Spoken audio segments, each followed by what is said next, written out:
Sahabat Kompas, kamu komuter di Jakarta, Bogor, Depok, Tangerang, dan Bekasi yang sehari-hari mengandalkan transportasi publik serta ojek online. Gimana? Merasa boncos nggak? Gajinya terkuras gara-gara transportasi. Faktanya, sepertiga gaji pekerja di Jabodetabek bisa habis hanya untuk transportasi. Bagaimana hitung-hitungannya ya? Hasil survei komuter Jabodetabek 2023 menunjukkan terdapat 4,41 juta komuter di Jakarta, Bogor, Depok, Tangerang, dan Bekasi.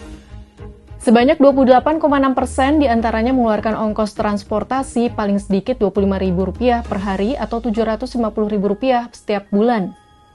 Dengan asumsi setara upah minimum Provinsi DKI Jakarta sebesar Rp5,39 juta, maka sekitar 14% gaji bakal tersedot untuk transportasi.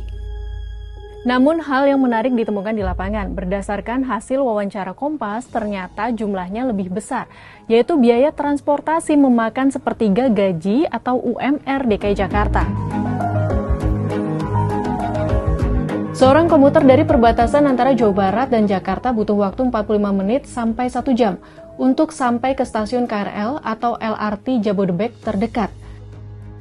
Ia mengandalkan angkutan online meskipun harus membayar Rp55.000. Ini berarti jika diakumulasikan dalam sebulan jumlahnya mencapai Rp1.650.000 atau setara dengan 30% atau sepertiga dari gaji UMR DKI Jakarta. Komuter lainnya turut mengeluhkan hal serupa.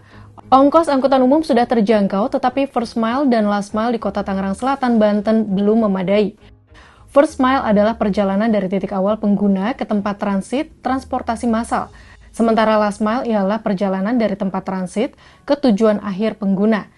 Ia membayar Rp14.000 untuk naik KRL dan Transjakarta, namun membengkak hingga Rp70.000 karena harus naik angkutan daring ke stasiun terdekat. Besaran ini menjadi Rp2.100.000 per bulan dan setara dengan 39% gaji UMR DKI Jakarta. Terkait biaya transportasi yang besar dan belum efisien ini, peneliti mobilitas penduduk di Pusat Riset Kependudukan Badan Riset dan Inovasi Nasional atau BRIN, Nirma Yosa menyebut, jika konektivitas antar wilayah merupakan salah satu tantangan utama.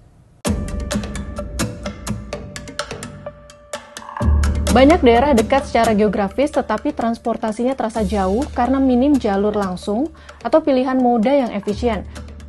Akibatnya waktu tempuh bisa sangat lama, bahkan rata-rata perjalanan komuter Jabodetabek selama 1,5 hingga 2 jam per sekali jalan.